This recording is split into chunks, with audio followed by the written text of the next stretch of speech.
Pemirsa, sebelum viral di mana-mana, isu pagar laut kali pertama muncul ke permukaan pada pertengahan Agustus 2024 lalu.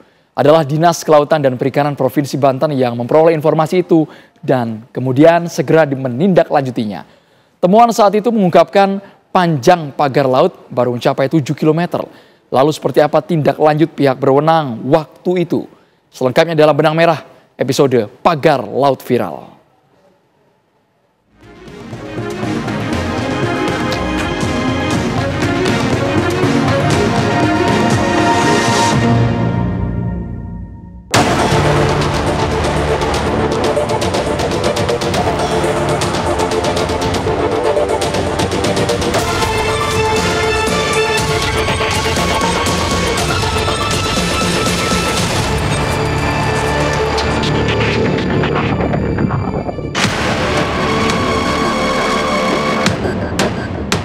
Sekilas, pagar laut yang berada di Tangerang, Banten ini tampak seperti bangunan sewajarnya. Dari ketinggian, pagar dengan bahan bambu ini terlihat berpola seperti bangunan tambak ikan. Sebagian berbentuk persegi panjang, sebagian lainnya berbentuk trapesium. Namun dari jarak dekat, area ini jelas terlihat tidak berfungsi sebagai tambak ikan maupun area budidaya di laut. Tiang-tiang bambu dengan tinggi sekitar 6 meter ini jelas membentuk struktur pagar dengan tambahan anyaman bambu, paranet, dan pemberat berupa karung berisi pasir. Sementara itu, dari penampakan citra satelit pada beberapa area di dalam pagar laut ini terlihat struktur yang lebih sederhana, berbentuk persegi panjang dan trapesium, mirip kisi-kisi pada struktur pondasi bangunan dan kafling-kafling properti. Pagar laut dan struktur bangunan ini membentang sepanjang 30,16 km, melintasi 16 desa di 6 kecamatan, mulai dari Desa Muncung hingga Desa Paku Haji di Kabupaten Tangerang, Banten. Mega struktur pagar laut ini kemudian menjadi masalah serius bagi para nelayan yang menggantungkan hidup di wilayah perairan dangkal ini. Satu, tentunya BBM ya, solar biasa 2 liter sampai 4-5 liter, karena kan cari arah rute lewat jalur, karena sekarang pagar misterius katanya ya udah mulai rapat lah gitu, udah mulai tebal. Kalau dulu nggak, cuma segaris, sekarang udah beberapa garis, bahkan di kotak-kotak gitu kan. Jadi kita ketika lewat itu nggak bisa. Penemuan pagar laut ini bermula dari laporan warga yang tergabung dalam Himpunan Nelayan Seluruh Indonesia atau HNSI pada Agustus 2024 lalu. Kepala Dinas Kelautan dan Perikanan DKP Provinsi Banten, Eli Susianti menyampaikan laporan pertama diterima pihaknya pada 14 Agustus 2024 dari Ketua HNSI Ranting Mau. Merespon laporan tersebut, tim DKP Banten langsung mendatangi lokasi pada tanggal 19 Agustus 2024 untuk melakukan pengecekan. Saat itu, panjang pagar baru mencapai sekitar 7 km.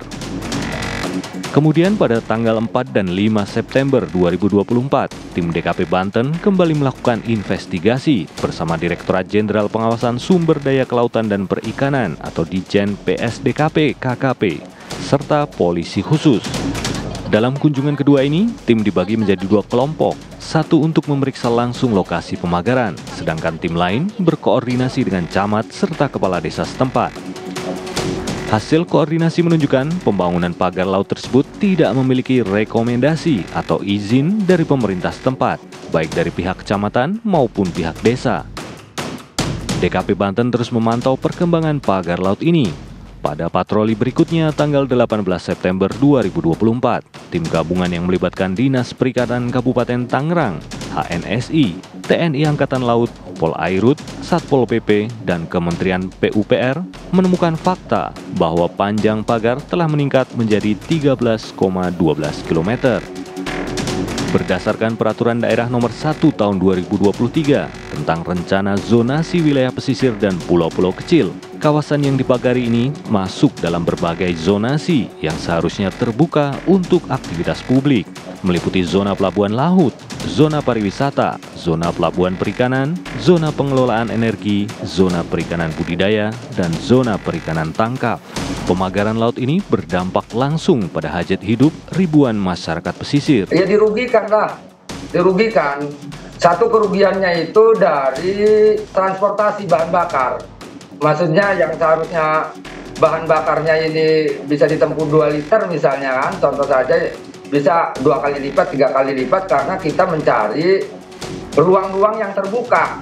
Makanya kan ada beberapa bagian yang nelayan cabut agar supaya bisa masuk keluar dari wilayah situ itu. Nah, kerugiannya lagi ya, kita ini kan nelayan tradisional. Di Banten Utara itu kebanyakan nelayan tradisional.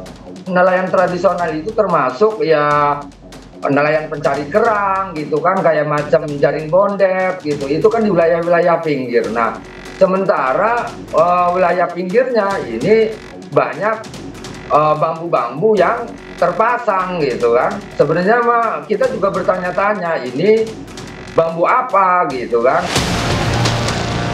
Sekitar 3.888 nelayan dan 502 pembudidaya terganggu aktivitas dan mata pencaharian mereka. Hak-hak mereka untuk mengakses wilayah perairan pesisir telah dilanggar dengan adanya pagar laut ini.